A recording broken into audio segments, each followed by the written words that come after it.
alunos, tudo bem? Eu sou a professora Manuela Cerejo, professora de Ciências, e estou aqui para mais uma aula. Vamos ver aí qual vai ser a nossa aula. A nossa aula de número 11 é a revisão e a avaliação. Então, vamos para a nossa revisão.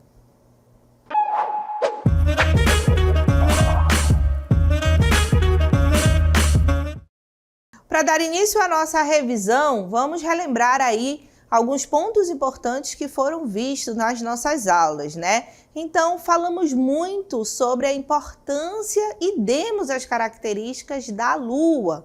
Então, para relembrar, na nossa primeira cartela, nós temos aí que a Lua é um satélite natural do nosso planeta Terra. Sua parte iluminada é vista de diferentes formas ao longo de um ciclo lunar. E essa parte, gente, do texto aí da cartela, onde fala sua parte iluminada é vista de diferentes formas, tem a ver com as fases da Lua, né?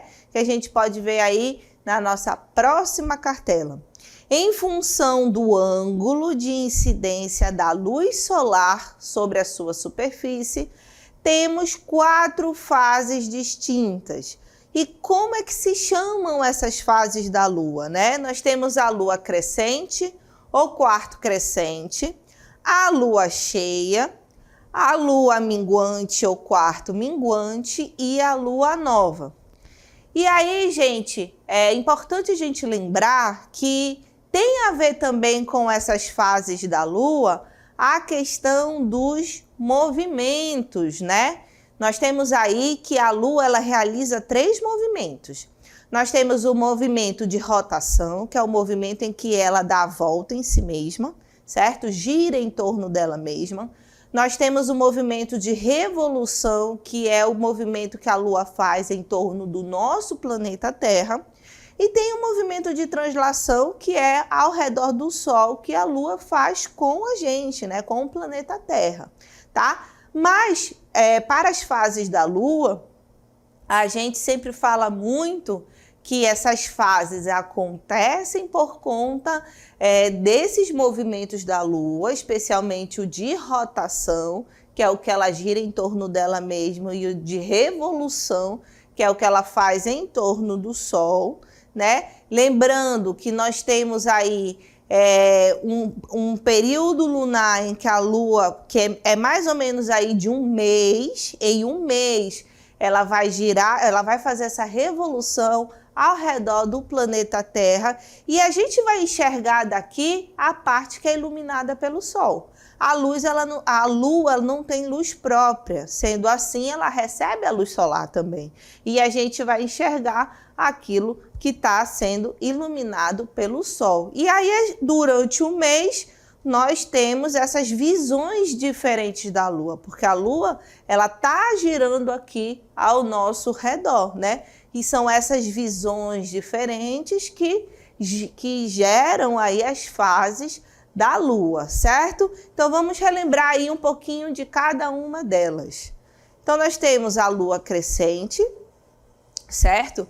Que é a vista parcial da Lua, do ponto de vista terrestre, como um semicírculo, né? E a Lua crescente também é chamada de quarto crescente. Nós temos também a Lua cheia, né? A Lua cheia ocorre em razão do posicionamento terrestre entre o Sol e a Lua. Então, olha aí, para que ela ocorra, para que a gente consiga ver bem essa fase da Lua, né? Que é uma das fases mais bonitas, onde a gente consegue enxergar, a noite fica iluminada, porque a Lua está ali toda iluminada, mas para que isso aconteça, a gente precisa desse posicionamento ideal entre o Sol, a Terra e a Lua, como vocês viram aí na nossa cartela. Então, voltando lá, a nossa Lua cheia, ela vai depender desse posicionamento, né, do Sol e a Lua, e faz com que a gente consiga enxergar ela como está aí na imagem, bem iluminada, bem bonita, né? Nós temos também a Lua minguante, também chamada de quarto minguante. Ocorre a formação de um semicírculo sendo que aqui esse semicírculo ele é do lado oposto da lua crescente ou quarto crescente, certo? Então, a minguante ela sempre vai ser o oposto da lua crescente.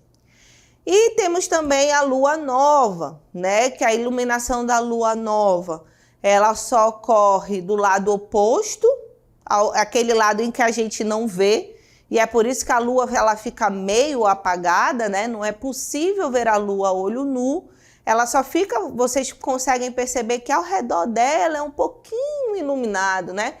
Porque o que está sendo iluminado é como se fosse a parte de trás da lua, né? Então, o que a gente enxerga é o que não está sendo iluminado. Assim, é a fase que a gente chama de lua nova, certo?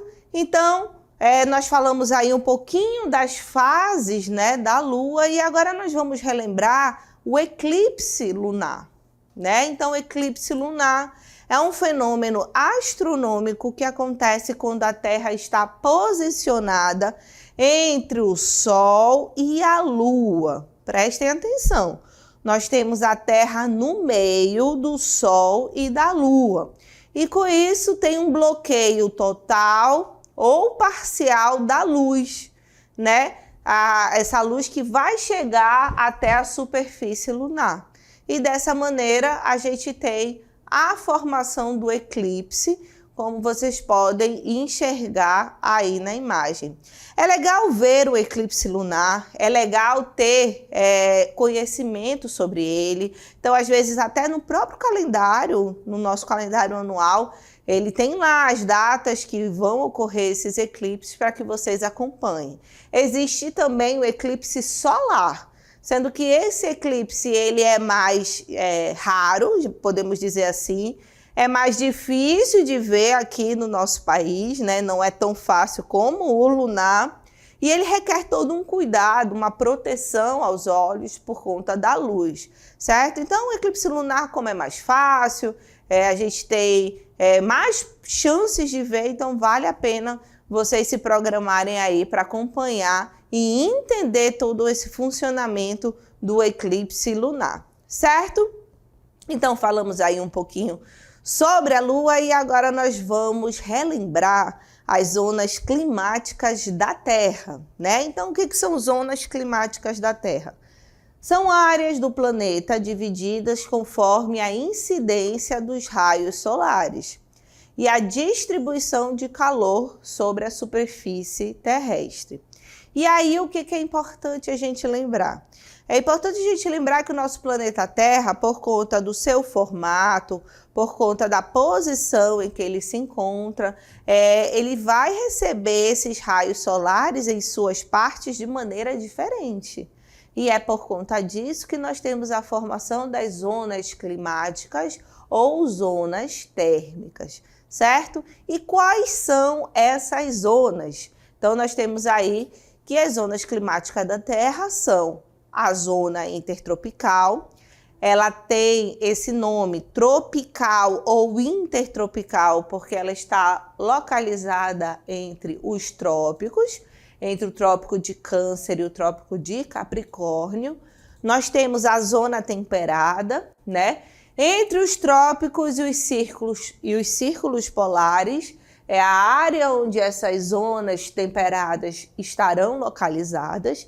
E a zona polar entre os círculos polares e os polos, né? E aí, para que a gente consiga ver melhor, nós temos aqui essa imagem mais ampliada das zonas climáticas da Terra, onde a gente pode ver bem, né? E percebam que a zona tropical, ela tem uma cor vermelha, vamos dizer assim, né?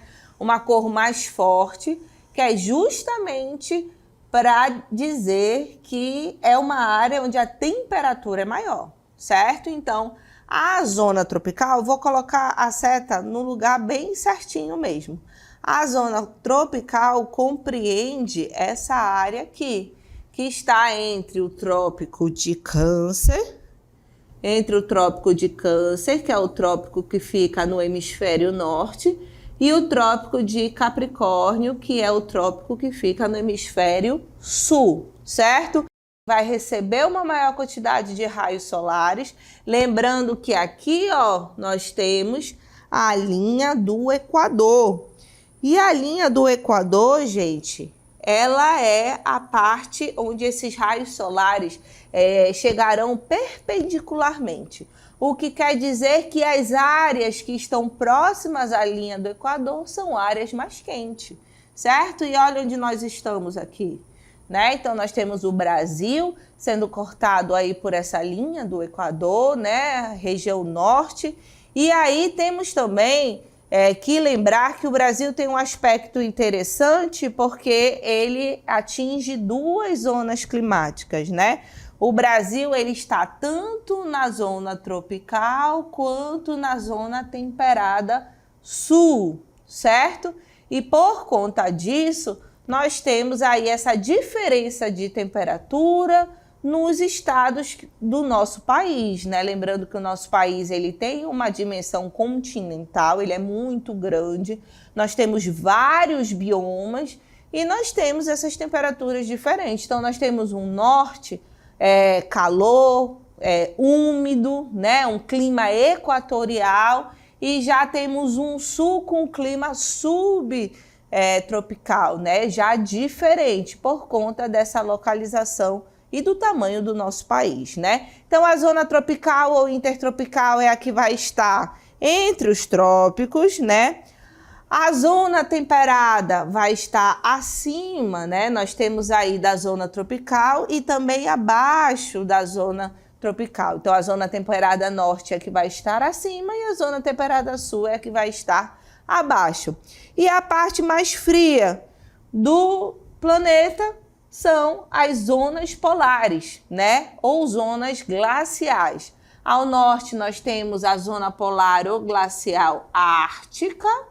E ao sul, nós temos a zona polar ou glacial antártica, certo? Então, essas são as zonas climáticas ou zonas térmicas. E é importante que vocês não confundam zona climática com clima, tá? Então, é diferente. Tanto que em uma zona climática, nós temos vários climas diferentes, tá? Então, zona climática ou zona térmica é isso que eu acabei de explicar para vocês. E os climas são diferentes deste conceito. Então, vamos aí ver algumas características de cada uma dessas zonas, né? Então, a zona tropical ou intertropical, localizada entre os trópicos de Câncer e de Capricórnio, né? Região com as maiores temperaturas do planeta, onde os raios solares atingem a superfície perpendicularmente. Que eu falei para vocês, esses raios, por atingirem dessa maneira perpendicular, nós temos essa zona tropical com as temperaturas mais elevadas, muito quente, certo? Temos também a zona temperada. O planeta se divide em duas zonas temperadas. A zona temperada norte fica entre o ciclo polar ártico e o trópico de Câncer, e a zona temperada sul está entre o trópico de Capricórnio e o círculo polar antártico.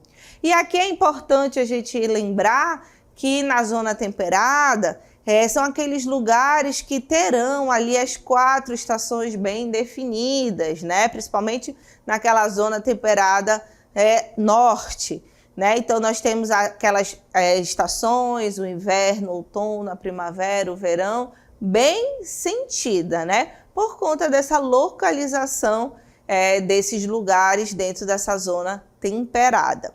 Temos também as zonas polares, né? Dividida em polar ártica, a que está ao norte, e a polar antártica, a que está ao sul.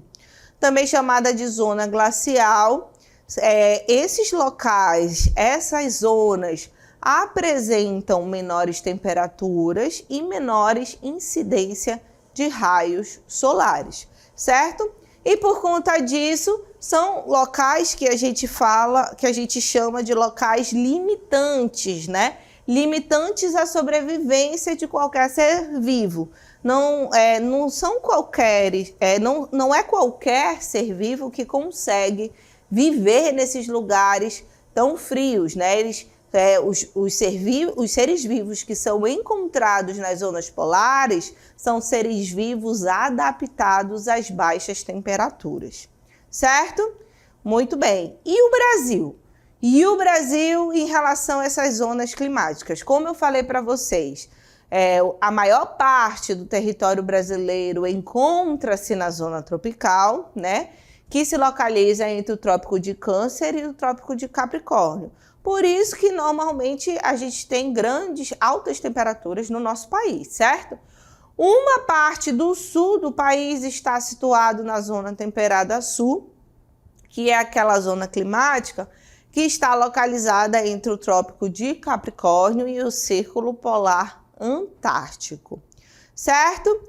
E aí nós vamos relembrar alguns tipos de clima, né? A partir dessa imagem, a gente consegue perceber o que eu acabei de falar para vocês, que em uma mesma zona climática eu tenho climas diferentes, né? Então a gente pode destacar aqui, ó, podemos dar destaque à zona tropical ou intertropical, né?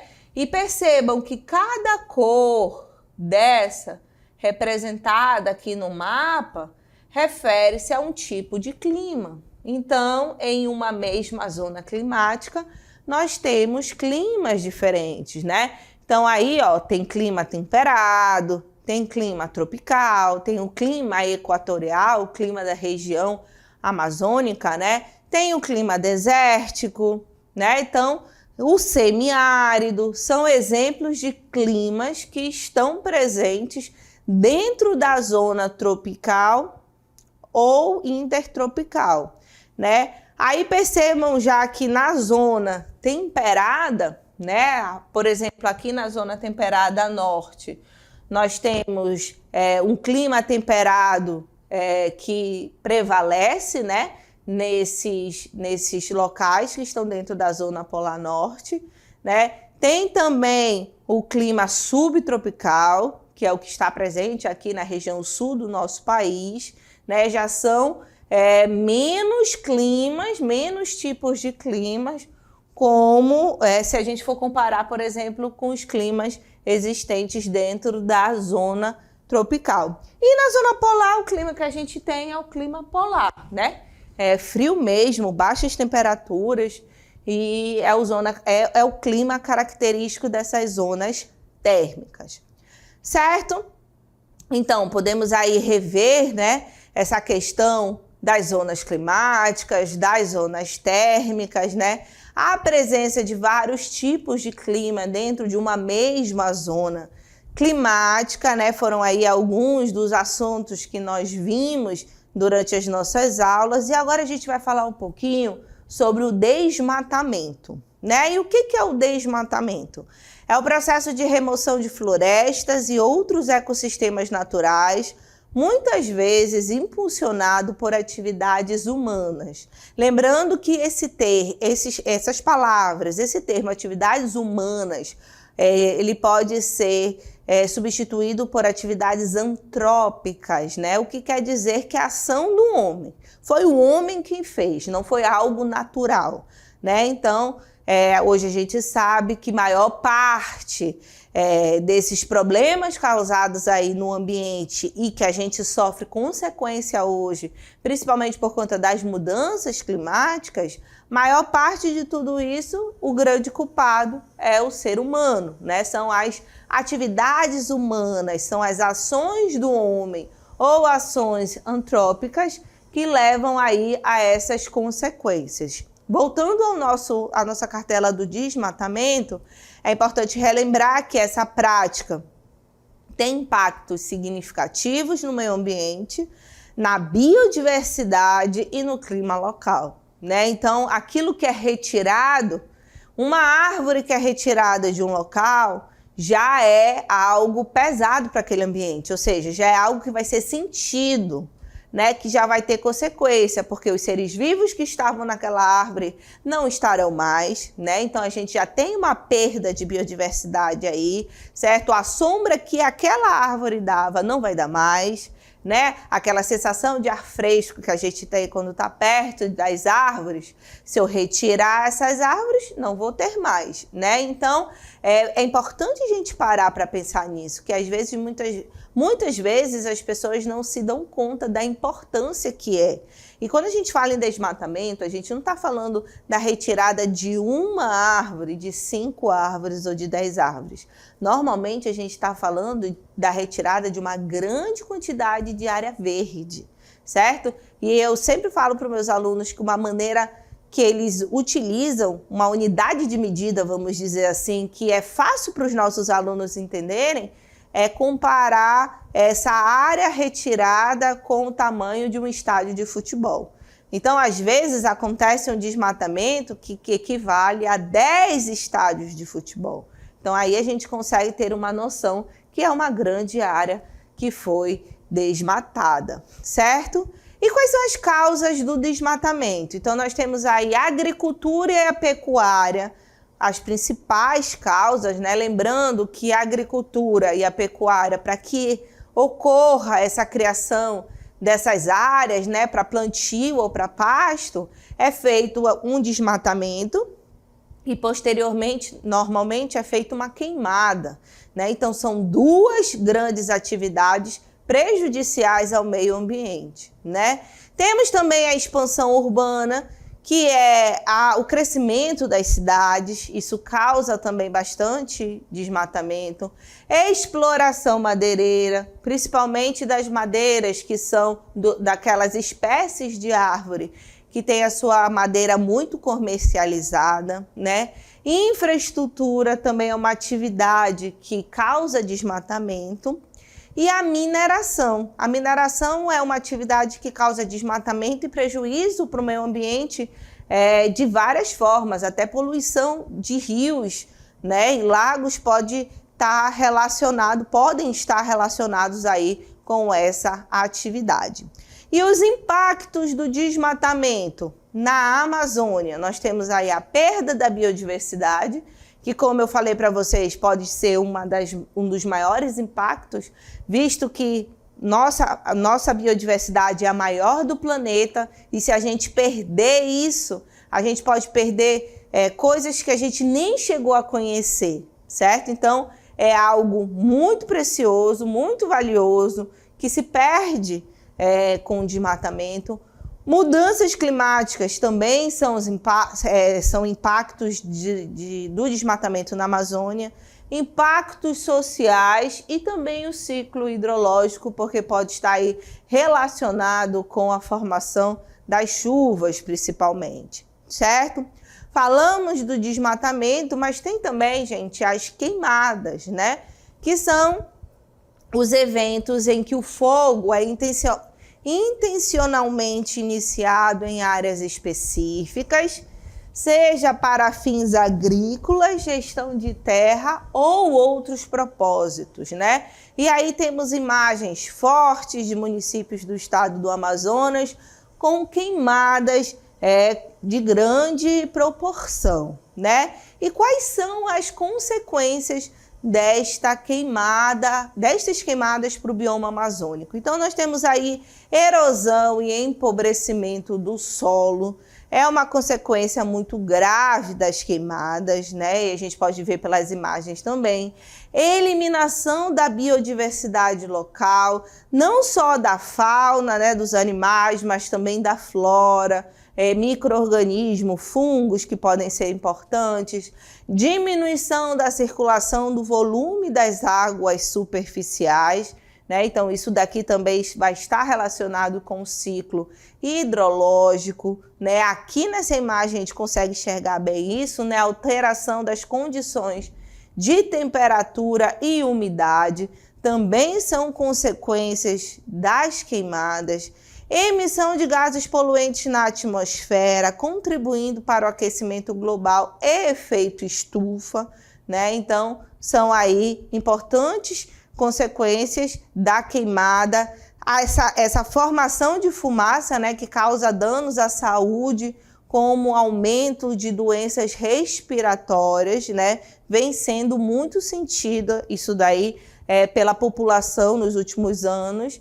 e alterações climáticas mundiais, né, geral. No mundo, a gente sabe que a floresta amazônica ela é algo que é importante não só para os brasileiros, não só para os habitantes da região norte, mas também para todo mundo, certo? Essa foi a nossa revisão.